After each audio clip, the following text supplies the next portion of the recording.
I always love when I find more examples of people parking in front of fire hydrants and fire truck areas and getting their cars destroyed. It just makes my day.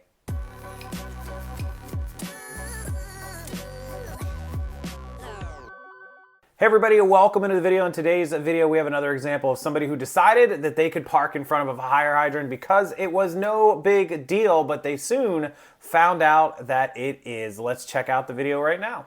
A photo has gotten a lot of attention online over the past 24 hours. This is it. The SUV was parked too close to a hydrant when a fire broke out, resulting in broken windows and a hose across the back seat. It's definitely a case of wrong place at the wrong time, but the parking job was also illegal. As CTV's Mike Cameron tells us, it's one of the rules you may have forgotten or chosen to ignore since taking that driver's exam. Mike. Well, keeping a proper distance from fire hydrants may be one of the rules that many drivers seem to have forgotten, or as you say, simply choose to ignore. But firefighters and driving instructors say better to circle the block one more time in search of a legal parking spot than to risk a fine or worse, to impede an emergency response. The image of a fire hose going through a vehicle has drawn some laughs, even some cheers on the streets of the Maritimes. Well, I think you deserve what you get if you're going to park by a fire hydrant. You know, that's it. I know enough firemen, and they've told me they would do exactly the same thing. I have been tempted many times to park in front of a hydrant, but the risk of a fee is just not worth it. I wouldn't park in a handicap, and I wouldn't park in a fire hydrant. And I would never park that close to a hydrant, just because I know what could happen. And if they don't come and break your window, you're going to get a ticket, no matter what.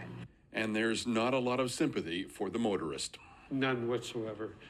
I love it. The fire chief here. None whatsoever. No sympathy. Good. And I mean, at least a lot of people recognize that at the very least you can get a ticket. It's an expensive ticket too. I think here it's like $250 or $300. But at the very worst, your car's going to get destroyed. Like, hello.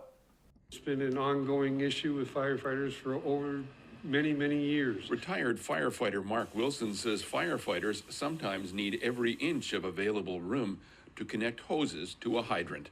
You need space. There's a certain dimension around the fire hydrant you do not park. And that's for not only for vehicle safety, for firefighter safety, hooking up. I believe that that's like one of the cardinal rules of driving and parking, is that you have to avoid certain areas, and that's one of them for sure. Jeff Calder is a driving instructor.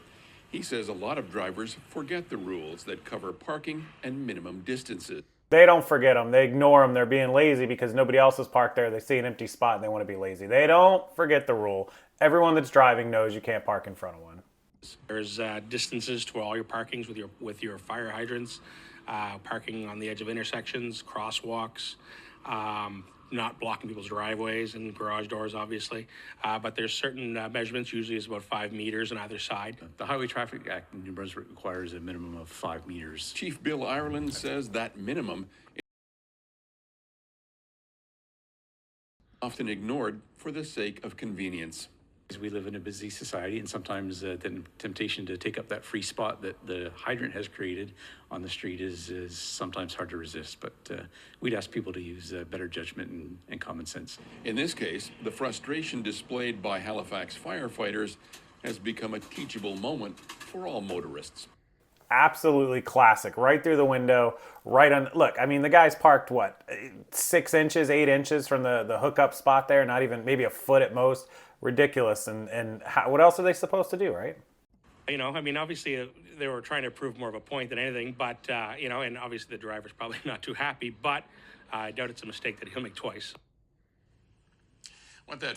Yeah, definitely not a mistake he will make twice, and probably a whole lot of people who saw it will never make that mistake. And good. Unfortunately, some people have to learn the hard way, and tough love is tough love, and that's why it's called tough love. So appreciate you guys watching the video. These are always fun to cover when people have their windows broken out by firefighters. Not something I wish on somebody, but if you act that way, you park that way, you get what you deserve, just like the lady and the gentleman said in the video. Thank you so much. Hit that like button. It helps the algorithm, you guys. Whenever you like a video on YouTube, it suggests it to more people and helps more people see these videos and content, and it means the world to me. And make sure you're subscribed. We're trying to hit 10,000 subscribers. I might do a giveaway at 10,000 subscribers. We'll have to see. I'll try to find something to do as a giveaway, maybe an Amazon gift card or something else. So make sure you're subscribed to the channel. And until the next video, have a wonderful evening, and I'll see you guys later.